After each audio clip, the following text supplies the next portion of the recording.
Vamos a abrir nuestras Biblias nuevamente porque lo hicimos el domingo pasado, en el Salmo 90. Vamos a dar el lado B, la segunda parte de este mensaje. Digo, el lado B, los que llegamos a utilizar discos de vinilo o cassettes, tenemos el lado B, ya eso no existe. Vamos a llamarle este mensaje el entendimiento y el manejo del tiempo del creyente. ¿Qué entendimiento y qué uso el cristiano le da al factor tiempo? Salmo 90, versículo 12. Voy a leer dos versiones que no son la Reina Valera. Dice: enséñanos a entender la brevedad de la vida para que crezcamos en sabiduría. Otra versión dice: enséñanos a contar bien nuestros días para que nuestra mente alcance sabiduría. Ya con solo esa frase trate de pensar y conectar la palabra sabiduría con la palabra contar. Hace unos días vi una película que se llama 12 días de Navidad, donde a una muchacha se le da la oportunidad de vivir el 24 de diciembre, el mismo día, por 12 veces. Cuando llegaba a las 12 de la noche, volvía para atrás al comienzo del mismo día, y se le dio esa oportunidad hasta que pudiera hacer lo correcto ese día, sirviendo y siendo de bendición a muchas personas y no metiendo la pata, porque cada vez que comenzaba el día, una de las cosas que ella trataba de hacer era volver a reconquistar a su antiguo novio hasta que se dio cuenta que no tenía más caso. Rechazar a otro, rechazar a su familia y hacer muchas cosas. Lamentablemente nosotros no podemos recibir ese hechizo ni esa oportunidad de repetir el mismo día hasta que lo aprovechemos lo mejor posible. Quisiéramos, ¿verdad? ¿Cuántos quisieran volver a repetir un año sabiendo ya todo? Lo haríamos diferente. ¿Cuántos quisieran volver a sus 15 años, a sus 18 años, a su juventud y repetirla? Pero no hay tal cosa. Nos gusta tener una idea muy ilusa, muy fantasiosa o muy relativa del tiempo, porque chocarnos con la realidad de cómo se va el tiempo es muy duro. Sin embargo, nosotros tenemos algo mejor que lo que a esa muchacha le dieron en esa película. Decíamos el domingo pasado que en este salmo hay un retrato fiel del Evangelio. Primero comienza revelando quién es Dios en los primeros dos versículos. Tú eres nuestro refugio año tras año, tú eres Dios. Segundo, cuán castigada está la vida del hombre en esta tierra por causa del pecado, castigada con mucha fragilidad y brevedad.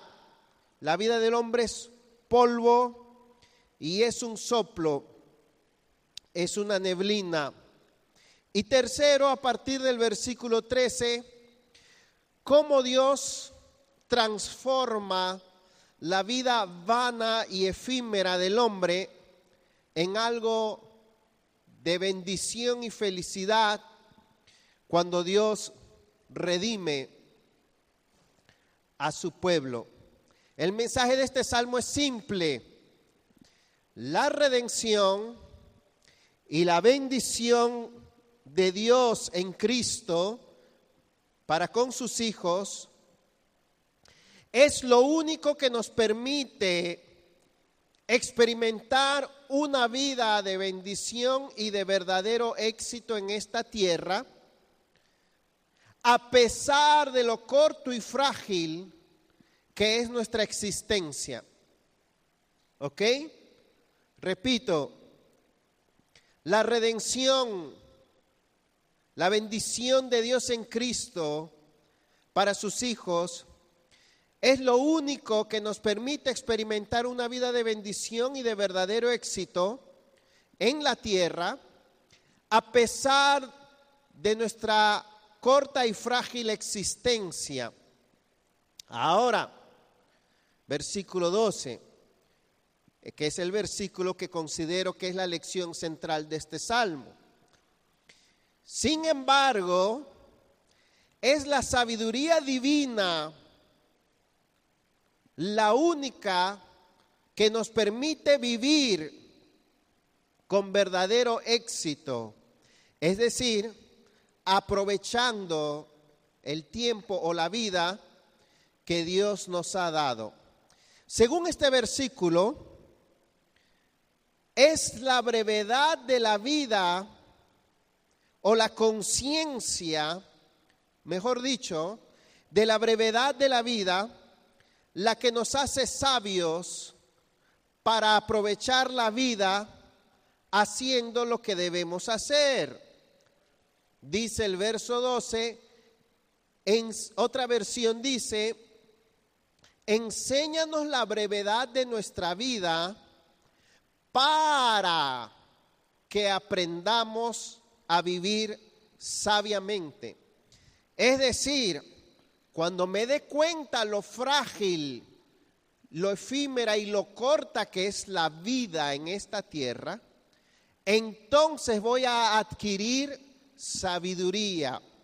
Es decir, voy a aprender cómo vivir. No dice conocimiento ni inteligencia, porque algunos podemos tener muchos conocimientos y tener una mente muy inteligente, pero la sabiduría es aprender a cómo vivir exitosamente.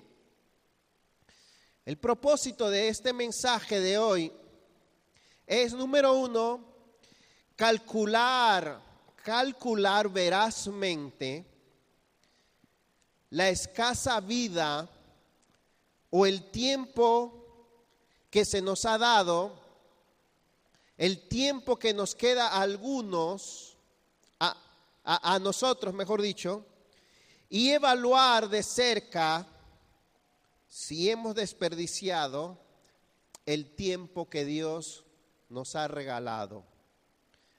Un segundo propósito es comprometernos con lo único a lo que Dios le llama aprovechar el tiempo y aprovechar la vida que Él nos ha dado. No crea que hacer buen uso del tiempo significa estar ocupados o hacer algo o hacer lo que me gusta. Hay una sola cosa a lo que Dios le llama aprovechar el tiempo, tener éxito. Tercer propósito, aprender a desarrollar un plan de vida realmente eficaz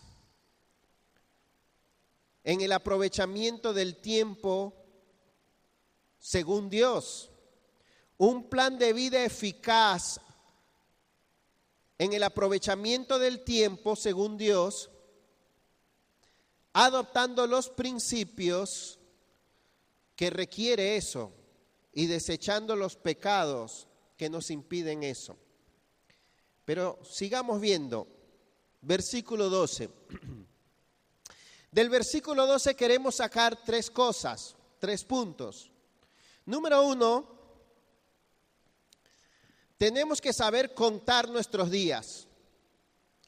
¿Han visto que a veces los muchachos le dicen a los demás, ¿sabes contar?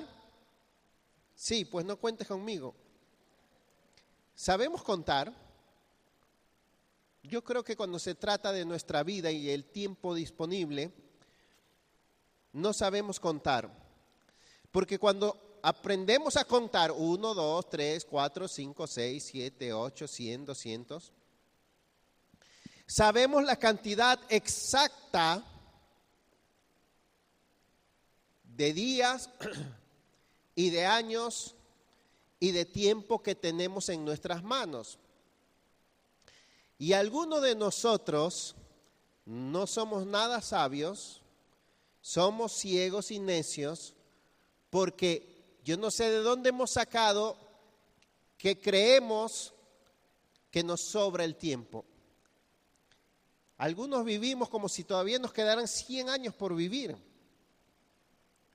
O sea, vivimos de una manera como si creyéramos que vamos a vivir 300 años. Y eso no es así. Muy malos administradores. Segundo, en este texto,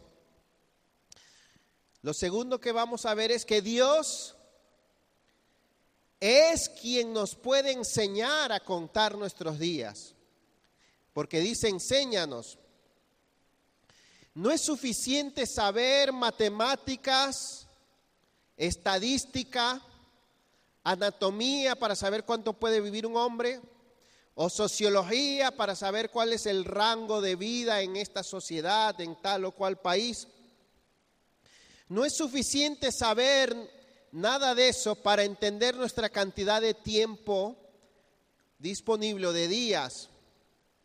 Solo la perspectiva divina de la vida, de la fragilidad y la brevedad y la superficialidad de la vida, solo la perspectiva divina es la única que nos puede enseñar el verdadero valor del tiempo.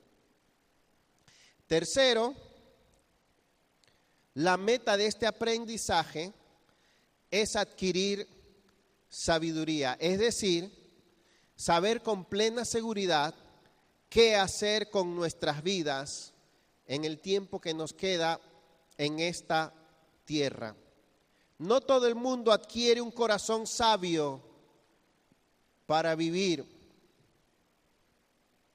Muchas personas no tienen un corazón correcto y sobrio para saber cómo utilizar su tiempo y cada día de su vida. Vivimos en una cultura, en un país, en una ciudad, en un contexto social y muchas veces familiar, donde la gente desperdicia miserablemente su vida y su tiempo. Y no solo porque no hacen cosas productivas, sino porque hacen todo menos lo que Dios les designó que hicieran. Y eso es necio. Eso es triste y trágico.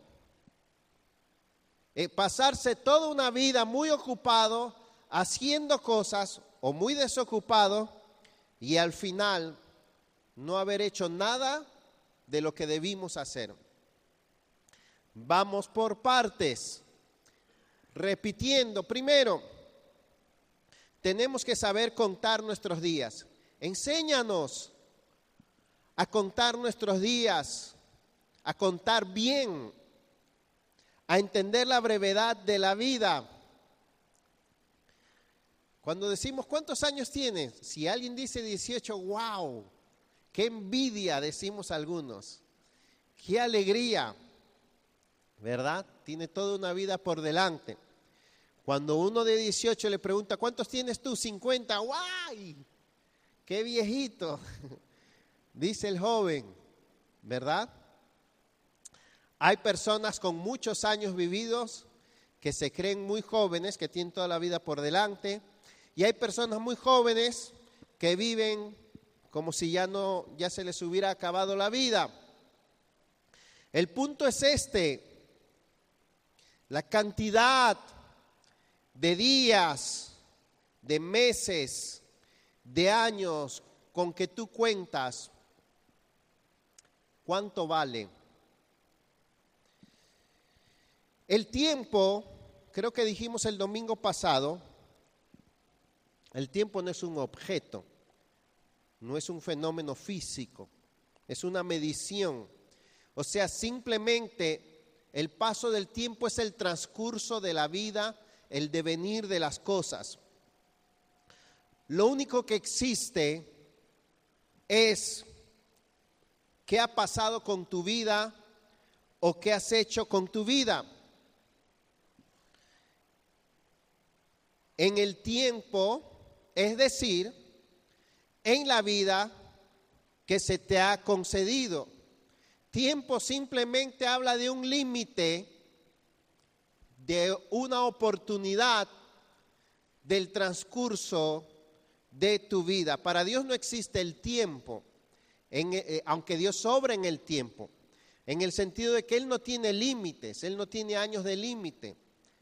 Él es por siempre y para siempre. Él es eterno, ¿ok? Pero lo que quiero decir es que tu tiempo es tu vida. Es el transcurso de tu vida. Y lo que haces con tu tiempo no se llama horas o minutos o días. Uy, ¿cuántos días pasaron? No, lo que haces con tu tiempo es lo que haces con tu vida. ¿Entiende eso? No es que has hecho con el tiempo como si el tiempo fuera una cosa afuera, un reloj o un calendario. No, no es que has hecho con tu tiempo, es que has hecho con tu vida. Así que el valor del tiempo es el valor de tu vida. Vuelvo y repito, lo que haces con tu tiempo es simplemente lo que haces con tu vida. Eso es lo que te tienes que preguntar. Si el tiempo es lo que se ha vivido o lo que falta por vivir, entonces de lo que estamos hablando simplemente es de la vida que se nos ha dado. A ti se te ha dado una vida con 80 años, con 70 años, con 60 años, para que hagas algo con ella. Y punto. Y lo que haces en el transcurso de esa vida, mucho, poco, rápido, lento, tú lo mides como un periodo. Y ese es el tiempo. ¿Ok? ¿Qué estoy tratando de decir? Voy a repetir. El valor del tiempo es el mismo que el valor de la vida. Por eso el tiempo es valioso, porque es la manera como tú vives o lo que haces con tu vida.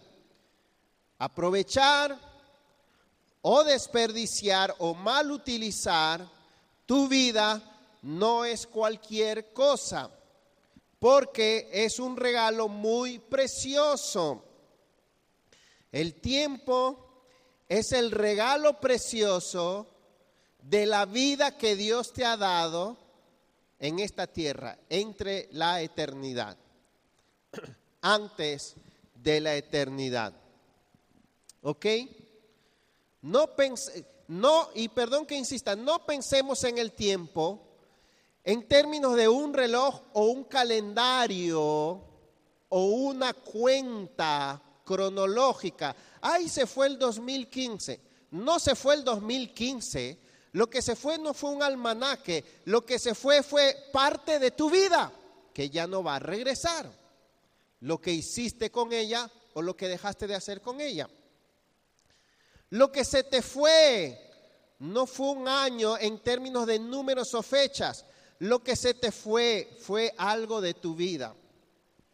¿Entiendes? ¿Ok?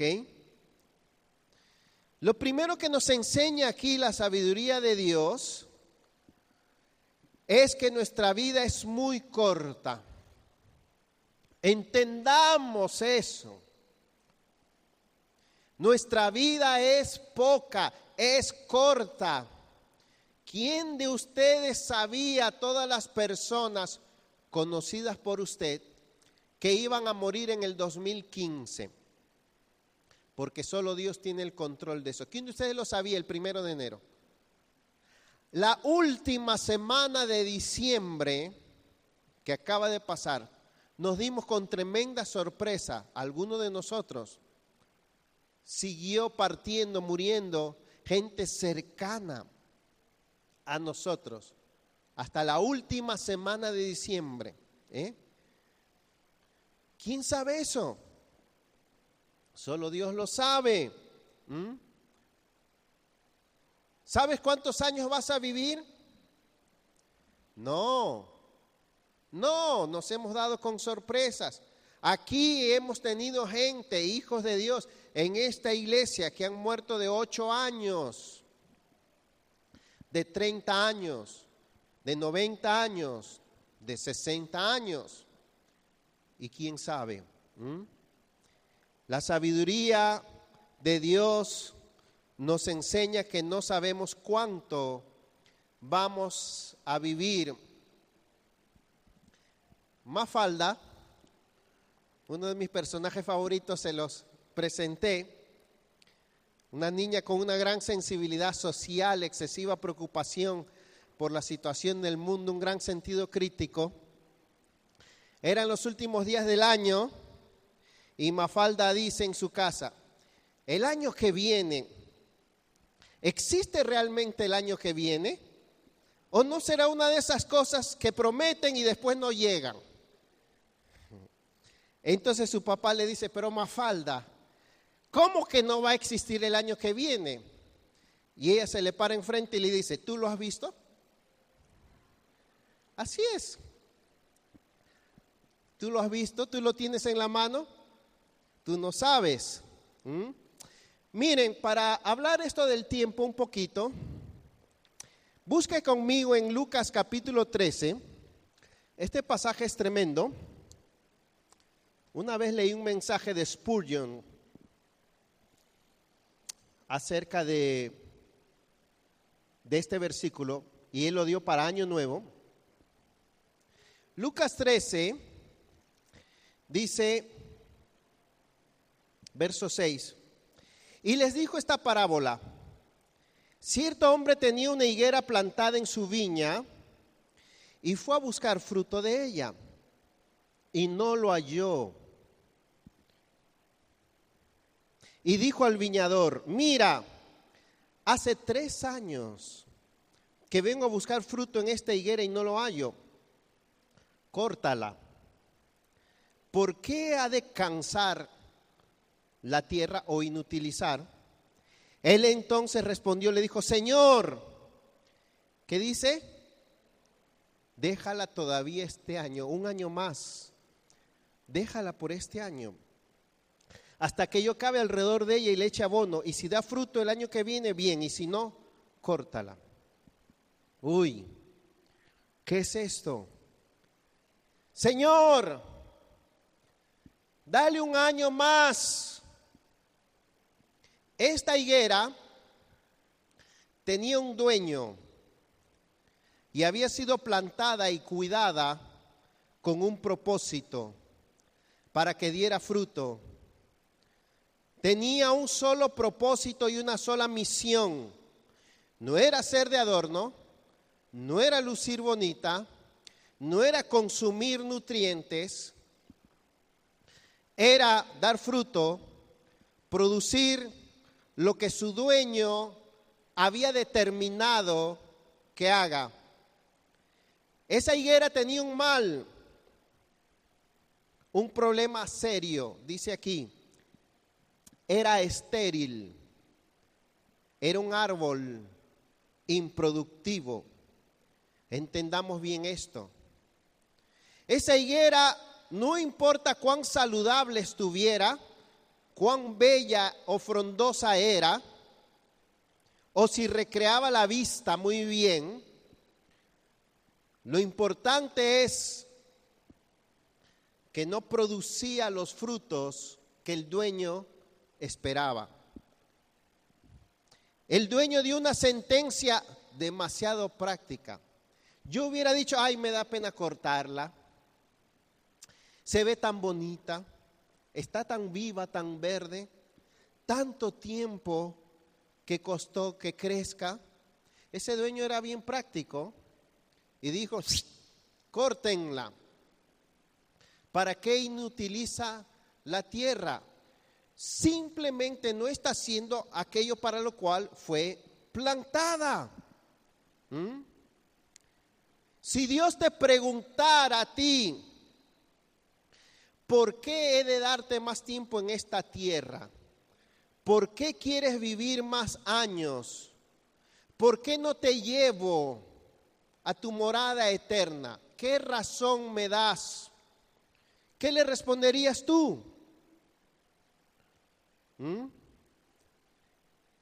Si viviste una vida improductiva desde la perspectiva de la voluntad de Dios,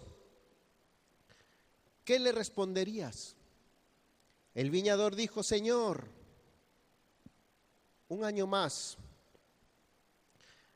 Ninguno de nosotros, vamos a partir de esto, hablando de nuestro tiempo.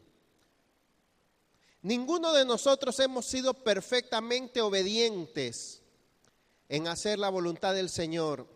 Todos tenemos que pedir perdón por las veces que hemos desobedecido y desperdiciado el tiempo. Pero algunos de nosotros han sido obedientes y han hecho lo que Dios les ha mandado hacer con su vida y con su tiempo, aunque no a la perfección.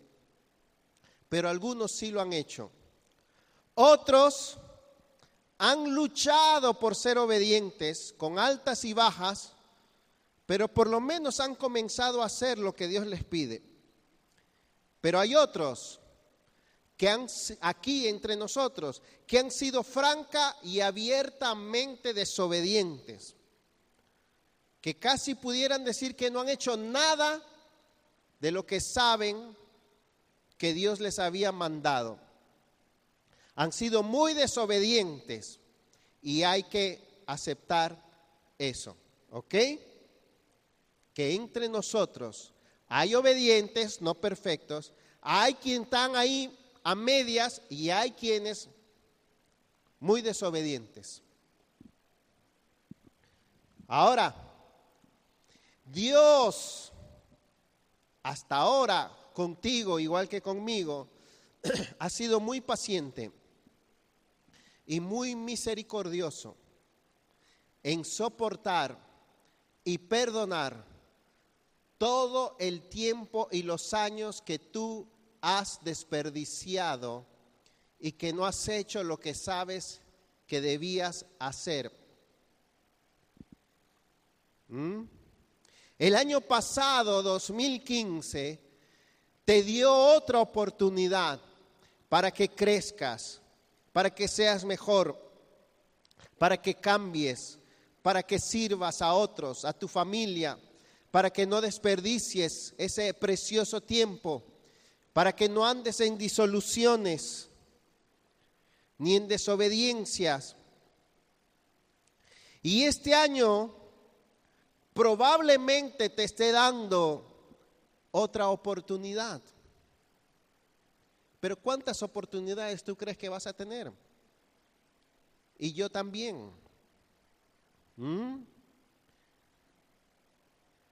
A pesar de la misericordia de Dios, hay que aceptar el hecho de lo que ha pasado y lo que no se ha hecho.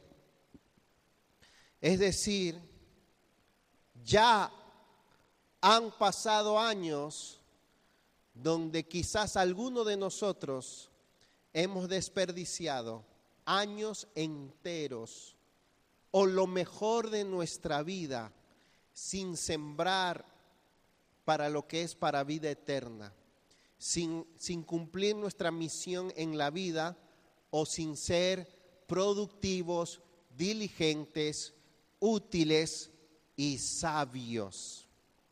Lo voy a decir de otra manera muy simple. El desperdicio del tiempo es un pecado. El no hacer lo que debemos hacer es un pecado.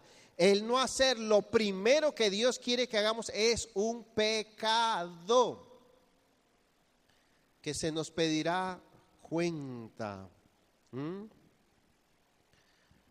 Los jóvenes, adolescentes, ¿qué has hecho? Tienes 12, 13, 14, 18, 19.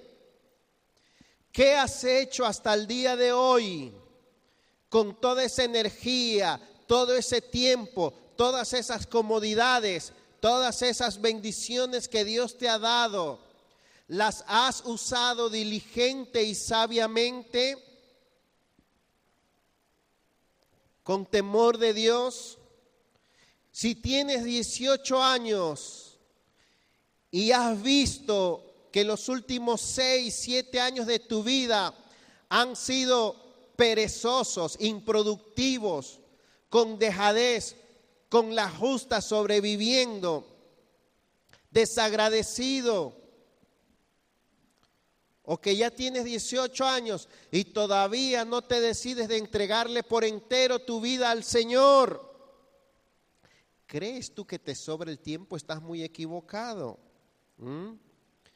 Los mejores años de tu vida los has desperdiciado si no has sembrado para vida eterna y para tu vida adulta.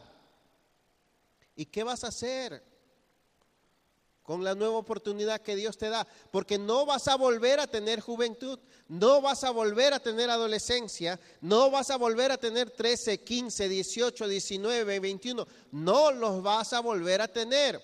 Y no vas a ser joven para siempre, si no, mírame a mí. Por más que quise, ¿no? Se me fue. Yo estuve ahí donde tú estás y los demás también.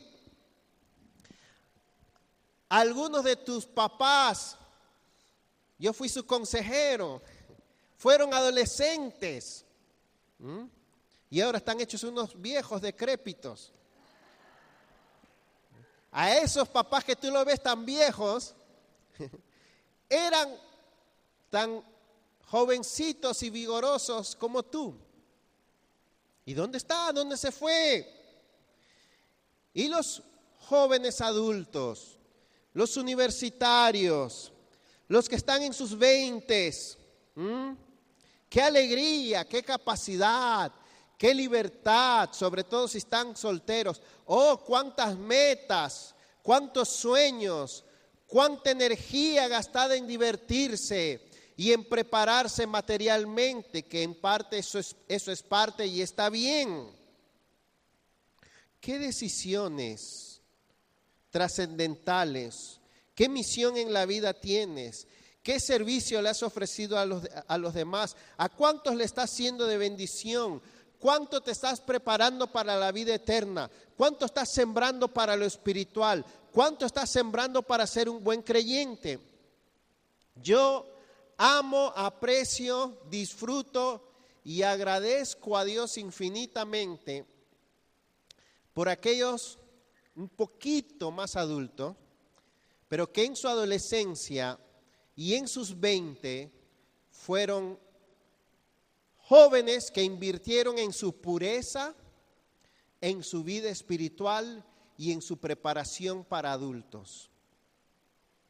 Porque esos jóvenes que ahora están bordeando los 30 o quizás pasándolos un poquito, pero que sembraron bien, miren, no van a tener calamidades y problemas el resto de su vida. Porque sembraron pureza, sembraron consagración, sembraron espiritualidad, sembraron para preparar su vida. Y aquellos que somos un poco más adultos, tienes 40 años ya, no voy a decir quién, no levantes tu mano, algunos ya me están mirando con miedo, me va a señalar a mí. Tienes 40 años. Lo más probable es que hayas llegado a la mitad de tu vida.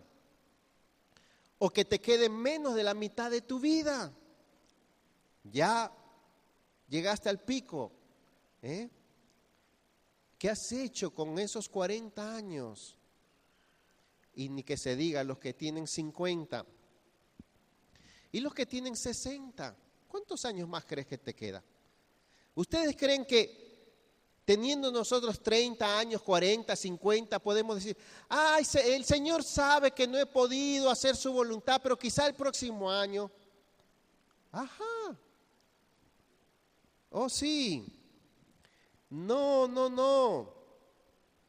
No es así. Y miren el sonido de estas palabras. Todavía dale este año, Señor. La verdad que vivimos nosotros como si nos sobrara el tiempo. Todo el tiempo del mundo, como si no se nos fuera a acabar un día de estos, como si la vida no fuera tan corta, como si nos mereciéramos todas las oportunidades del mundo, como si nos lo hubiéramos ganado la vida. Y no es así. Vivimos en términos cronológicos, algunos de nosotros, como si nuestra vida no valiera. Esa es la verdad. En otras palabras, si tú no haces nada con tu vida o poca cosa, ¿tu vida vale? No me digas que vale, porque estás usándola como algo que no vale. ¿Verdad? Pero vamos a lo siguiente del Salmo 90, mucho más corto. Lo siguiente que vemos es que tenemos que saber contar nuestro tiempo desde la perspectiva divina. No podremos saber el significado del tiempo ni el significado de la vida o el valor hasta que no la veamos, hermanos, con una perspectiva eterna. Tenemos que olvidarnos de creer que el valor del tiempo y el valor de la vida es el que el mundo nos enseña. Tenemos que olvidarnos de cómo valoramos el tiempo desde la perspectiva de nuestros intereses. Ya alcancé mi carrera, ya compré mi casa, ya me puedo morir. No, así no es como se valora la vida, ni los años que Dios te da. Eso es estar secularizado, y el que utiliza su vida o la valora como el mundo la valora, está desperdiciando su vida. Todo aquel que valora y utiliza su tiempo como el mundo le enseña, fracasará. Transformaos por medio de la renovación de vuestro entendimiento para que comprobéis cuál sea la voluntad del Señor. Dice Pablo en Romanos 12:2. Basta el tiempo pasado, dice Pedro, para hacer lo que le agradaba a los gentiles. Romanos 13 al final dice Pablo: andemos como de día, no en orgías, no en borracheras, no en esto, ni en disoluciones. Lo que haces con tu tiempo, es decir, lo que haces con tu vida, solo lo podrás valorar cuando lo veas a la luz de lo eterno. Dicho de otra manera, todo lo que hacemos en esta tierra tiene consecuencias eternas. Todo. Miren, les voy a leer varios versículos rapiditos, si quiere los busca, si quiere los anota. En Mateo 16, versículo 24, dice: Jesús le dijo a sus discípulos: si alguno quiere venir en pos de mí, niéguese a sí mismo, tome su cruz y sígame, porque el que quiera salvar su vida la perderá, y el que pierda su vida por causa de mí la hallará. Pues ¿de qué le aprovecha al hombre ganar todo el mundo si pierde su alma? Segunda de Corintios, capítulo 5, versículo 10, dice, porque es necesario que todos nosotros comparezcamos ante el tribunal de Cristo para que cada quien sea recompensado de acuerdo a lo que hizo mientras estuvo en el cuerpo. Y termina el versículo diciendo, sea bueno o sea malo. Lucas 21, este pasaje es tremendo, vaya buscándolo, porque le voy a leer 2 o 3 versículos muy interesantes. Los discípulos le preguntaron, Lucas 21, versículo 7, Maestro, ¿cuándo sucederá esto? ¿Qué señal habrá de tu venida cuando esas cosas vayan a suceder? O sea, la segunda venida de Cristo. Y el Señor le comienza a decir, hermanitos, si ustedes ven lo que nosotros todos los días leemos en el periódico, hambres, guerras, rumores de guerra, desastres, terremotos y esto, ¿qué quiere decir eso? Que cada vez tenemos más noticieros. Jesús lo dijo, si ves esto, ¿qué significa? Que el tiempo se acerca. Versículo 27. Y entonces verán al Hijo del Hombre que viene en una nube con poder y gran gloria. Y miren lo que dice el versículo 34. ¿Estad qué? Sobrios, alertas. No sea que vuestro corazón se cargue de disipación, de embriaguez y de ¿qué? De las preocupaciones de la vida, y aquel día venga súbitamente sobre nosotros, sobre vosotros, como un lazo. Perspectiva eterna. Pues tengo por cierto, dice Romanos 8, 18, que las aflicciones del tiempo presente, Dios se las va a quitar en el nombre de Jesús, si lo declaran. No son comparables con la gloria que en vosotros ha de manifestarse. Dios hace las cosas con perspectiva eterna, no temporal, no inmediata, no para lo que ahora parece mejor o más provechoso, tampoco para nuestra comodidad, no para lo que el mundo dice que es bueno. No, hay que trabajar para lo eterno. Lo único que vale la pena en el tiempo, para lo único que sirve el tiempo que se te ha dado, la vida que Dios te ha dado, es para que hagas su voluntad y para que experimentes en tu vida la obra que Él quiere hacer en ti. Una definición filosófica, por decirlo así, del tiempo, que me encanta es la que está en Amós 3. Versículo 1, he oído tu fama, tu palabra, o sea, lo que se dice de ti, y temí. Entonces dice, oh Jehová, aviva tu obra en medio de los tiempos. En medio de los tiempos, hazla conocer. Ese es el único propósito del tiempo. Lo demás en el Salmo 90 dice es como la hierba. No sé cómo decirlo, hermanos, pero una vida sin Dios, lejos de Dios, fuera de la voluntad de Dios, sin hacer lo que Dios dice que tiene significado, nos compara a la hierba. La palabra nos compara a las bestias a veces que ni saben para qué están vivas. Si usted vuelve al Salmo 90, desde el versículo 13, después de la palabra decir, miren, la vida del hombre no significa nada, dice lo que Dios puede hacer en esa insignificante vida. El problema es que queremos hallar significado en lo que el mundo valora, no en lo que Dios dice que es valioso.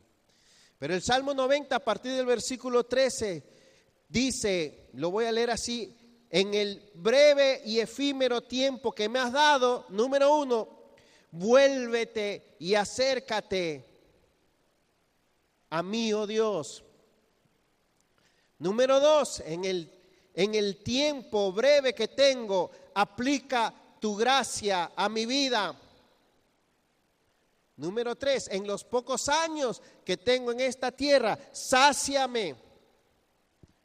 Número 4, en los pocos, escasos y miserables pocos años que tengo, permíteme vivir gozoso en ti. Señor, en los 5, 10, 15, 20, 30, no sé, años que me quedan, permíteme, sigan ahí repasando el Salmo, experimentar tu obra en mi vida. Siga leyendo, aparezca tu obra en tus siervos y tu gloria sobre tus hijos. Señor, nos has dado estos años para traspasar tu gloria y mostrar tu gloria a la siguiente generación. Solo para eso vivimos. Y por último, en el poco tiempo que tenemos, Señor, permítenos hacer obras que sean establecidas por ti, bendecidas por ti. Vamos a ver un pasaje más, queridos hermanos. Vamos a ir a Tito capítulo 3 para ver lo último. Lo tercero y último es que tenemos que aprender a vivir sabiamente. Tenemos que aprender a vivir sabiamente. Miren este pasaje.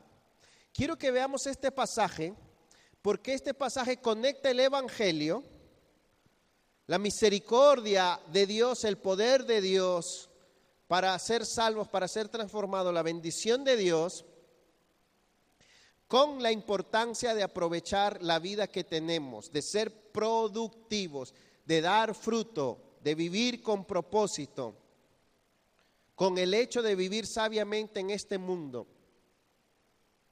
Tito capítulo 3, versículo 4 dice: pero cuando se manifestó la bondad de Dios nuestro Salvador y su amor hacia la humanidad, Él nos salvó, no por obras de justicia que nosotros hubiéramos hecho, sino conforme a su misericordia, por medio del lavamiento de la regeneración y la renovación por el Espíritu Santo, que Él derramó sobre nosotros abundantemente por medio de Jesucristo nuestro Salvador, para que justificados por su gracia fuésemos hechos herederos según la esperanza de la vida eterna. Verso 8, palabra fiel es esta. Y en cuanto a estas cosas quiero que hables con firmeza o que insistas. Palabra clave, ¿para qué? Para que los que han creído en Dios procuren ocuparse en buenas obras. Estas cosas son buenas y útiles para los hombres. Insiste en estas cosas. ¿En qué cosas? En lo que acabo de decir, cuando se manifestó la bondad de Dios nuestro Salvador, nos salvó, nos regeneró. Por favor, piense un poquito. Tito insiste en enseñar la bondad, la misericordia, el favor, el poder de Dios cuando redime a uno. Insiste en eso. ¿Para qué? ¿Para qué? Para que los que han creído procuren ocuparse en buenas obras. Bueno, detrás de eso hay mucha enseñanza, pero el punto es que cuando meditas en qué transformación Dios ha hecho en ti, qué privilegios te ha dado, cómo ha transformado toda tu existencia, cómo te ha hecho una nueva criatura con nuevos deseos, con libertad, con misericordia, dones, bendiciones, cuánto provecho y propósito te ha dado para vivir. Cuando meditas en eso, Eso te hace ver la importancia, el privilegio y la bendición de vivir provechosamente, productivamente. Los que han recibido la misericordia de Dios, los que han sido liberados, los que han sido bendecidos, los que han sido transformados completamente, ahora valoran aprovechar su vida. Le ven propósito, le ven un privilegio, le ven sentido. Segunda de Corintios 5:14, y por el amor de Cristo nos constriñe, nos apremia pensando esto, que si uno murió por todos, luego todos murieron y por todos murió, para que los que viven ya no vivan para sí, sino para aquel que murió y resucitó por ellos. Meditar en el perdón y la gracia suficiente que se nos ha dado nos lleva a vivir para agradar a Cristo. Pero no solo en tener deseos de agradar a Cristo, sino vivir para Cristo efectivamente y provechosamente cada día, todos los días, a través de las actividades y metas que nos establecemos. Efesios 5:17 dice, no seáis insensatos, sino entendidos de cuál sea la buena voluntad del Señor, aprovechando bien el tiempo, porque los días son malos. Aprovechando bien el ¿qué? Los días, los lunes, los martes, los miércoles, los jueves, los viernes, los sábados, los domingos.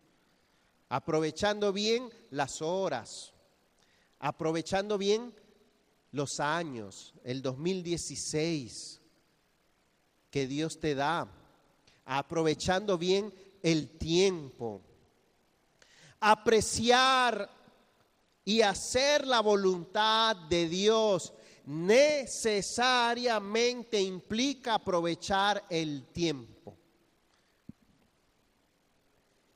Esto del valor del uso del tiempo, del uso apropiado del tiempo, ¿qué es, hermanos?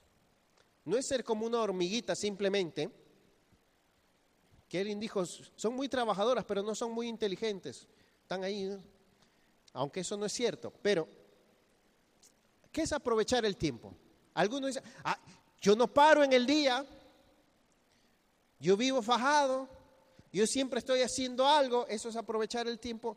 No necesariamente, porque usted se puede haber pasado 4 horas limpiando el abanico y un filito y el otro filito y ahora con hisopo para los oídos, y bañando al perro y echando agua a la casa 3 veces a la semana. Está ocupado aparentemente en algo que no es malo, que está haciendo algo. Pero eso no es aprovechar el tiempo, porque el tiempo es la vida que Dios te ha dado con un propósito. Aprovechar el tiempo significa vivir con una misión en la vida, número 1. Número 2, vivir con obediencia y fidelidad a la voluntad de Dios. Siervos inútiles somos, porque lo que debimos hacer, eso hicimos. Aprovechar el tiempo significa, en tercer lugar, ser productivos en las 2 cosas anteriores. En tu misión en la vida. Segundo, en tu obediencia a la voluntad de Dios. Eso es lo tercero, ser productivos.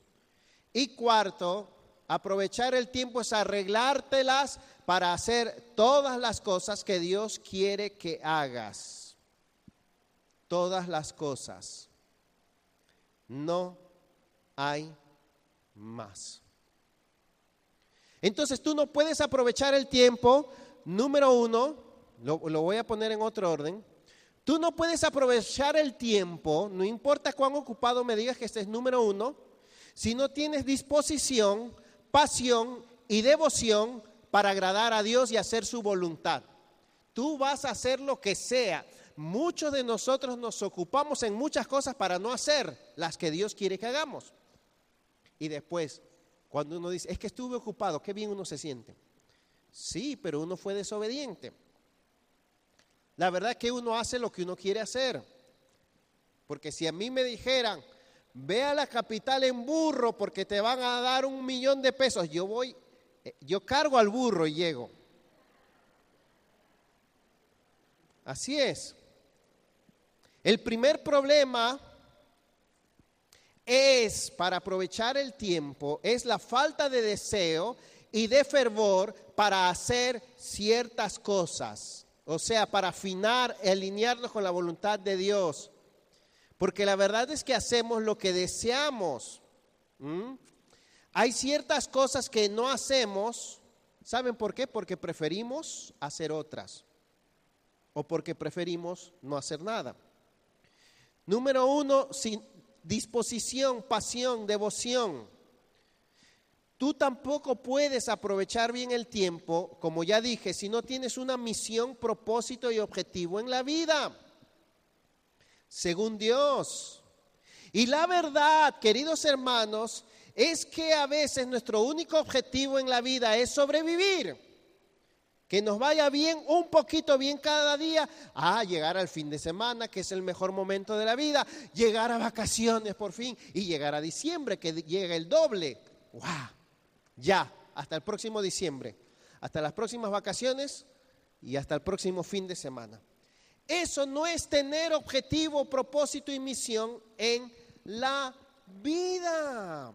Muchos de nosotros no hemos evaluado con preocupación qué se ha logrado en tu vida hasta el día de hoy.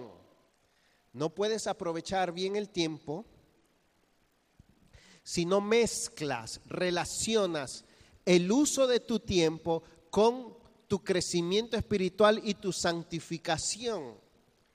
En otras palabras, el aprovechamiento del tiempo que implica hacer la voluntad de Dios, tener una misión en la vida y todo lo demás, implica, y ahí es donde a mí me cuesta, porque implica crecer en dominio propio, en templanza, en sobriedad, en prudencia para saber a qué decir sí, a qué decir no, cuándo debo levantarme, cuándo debo descansar. Significa perseverancia, persistencia, paciencia, gozo de corazón, amor sacrificial. Y yo no tengo eso. Tengo que crecer en eso. Porque todo lo contrario a los frutos del Espíritu y al crecimiento espiritual y la santificación es vivir egoístamente. Y en eso yo sí soy bueno. Me he graduado con un doctorado al nacer. Sí, en pecado me concibió mi madre. No le diga nunca eso a su mamá, pero así fue. No fue culpa de ella. ¿Cuáles son los grandes enemigos contra el tiempo que Dios ha puesto en tus manos? Solo voy a mencionar dos. La pereza, hay otros, y el amor al placer o el escapismo. Pero voy a leer 3 o 4 versículos solo de la pereza, para que entendamos este fenómeno propio de la naturaleza humana caída. La pereza, según la Biblia, es un pecado. A algunos de nosotros nos preocupa no ser asesinos, no ser violadores, no ser adictos al sexo, no ser alcohólicos o drogadictos, no ser ladrones, pero ser perezoso es lo mismo, también es pecado en ese sentido. La desobediencia, siervos inútiles somos porque lo que debimos hacer hicimos.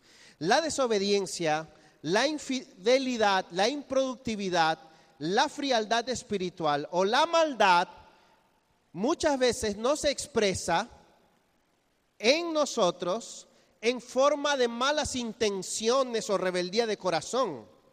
se manifiesta la desobediencia por medio de la pereza. No importa lo que quisiste, si al final no lo hiciste, fuiste desobediente. Todos lo hemos comprobado con los hijos. Ya voy, sí voy, estoy tal cosa. ¿De qué vale todo lo que te digan si no hacen lo que quieres? Así somos nosotros. Lo aprendieron de nosotros, está en nuestra naturaleza, ¿verdad? El resultado es igual de pecaminoso, es decir, desobediencia. Tenemos que entender, hermanos, que las buenas intenciones, el buen corazón, no nos sirve de nada cuando se trata de algo que Dios quiere que hagamos y no lo hacemos. Porque la desobediencia viene a ser la misma, simplemente no hacerlo porque me llené de argumentos, pero en el fondo no quise hacerlo y no lo hice. Le voy a leer rapidito estos versículos. Proverbios, si está tomando nota, Proverbios 6:9.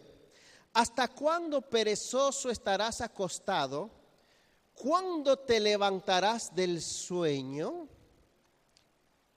El perezoso padece de un mal o una enfermedad que le cuesta demasiado romper la inercia, la estática, la pasividad. Se siente como, me siento que me han encadenado. Le dices al niño, no puedo, ¿por qué? Tengo sueño. No puedo. Padece de eso. Proverbios 13, versículo 4, dice, el alma del perezoso desea, pero nada consigue, mas el alma de los diligentes queda satisfecha. El perezoso es aquel que vive de los sueños y de los deseos, pero ahí se queda. Ay, el Señor sabe que yo quería ir. El Señor también sabe que no fuiste. El Señor conoce mi corazón, pero el Señor también conoce tus pies y tus manos. Proverbios 15, 19 dice, el camino del perezoso es como seto de espinos, mas la senda de los rectos es una calzada. Todo es difícil, todo es trabajoso, todo es negativo, todo es doloroso, todo es imposible. A la esquina, a pie. Hay personas que siempre creen que pueden y hay personas que siempre creen que no pueden. Y es un problema de carácter. Proverbios 21, 25 dice, el deseo del perezoso lo mata, porque sus manos rehúsan trabajar. Otra versión dice, tiene deseo, pero no quiere moverse. Sus manos no quieren trabajar. Y algunos de nosotros, no sé cómo decirlo, tenemos que ponernos esa etiqueta. Aquí, no quiere trabajar. Dice ahí. 22:13. El perezoso dice, hay un león afuera, seré muerto en las calles. Ve a comprar, no puedo, mami, porque hay un león. ¿Y si sale un león y me come? O sea, el carácter perezoso trastorna su lógica y su razonamiento y le hace ver peligros, imposibilidades que no existen. 26:16 dice, por último en los Proverbios, el perezoso, miren esta, es más sabio ante sus propios ojos que 7 que den una respuesta discreta. Una respuesta tan lógica, tan razonable, no voy. ¿Y si llueve? Sabe tanto en su propia opinión, pero eso es motivado por un deseo profundo e inconsciente de ser gobernado más por no hacer que por hacer. Por rebeldía, por flojera, por lo que sea. Romanos 12:11, en lo que requiere diligencia, no perezosos, fervientes en espíritu, sirviendo al Señor. ¿Saben qué está diciendo ahí? Que hay ciertas cosas, como el servicio al Señor, que lamentablemente requieren diligencia. Y no se puede hacer algo que requiera diligencia con pereza. Y uno más, el último, Hebreos 6:12. Dice, pero deseamos, hermanos, que todos tengan la misma solicitud hasta el fin. Este pasaje es tremendo. Dice, a fin de que no seáis perezosos, sino imitadores de los que mediante la fe y la paciencia heredan las promesas. Oh, lo que Dios tiene, algunos no lo heredaron por perezosos. Así puede ser. Enséñanos, Señor, a contar la brevedad de nuestras vidas. Señor, enséñanos. Si supiéramos cuán breve es nuestra vida, traeríamos a nuestro corazón sabiduría. El tiempo pasa y lo único que queda, ¿sabes qué es? Lo que hiciste. Y lo que no hiciste no va a quedar.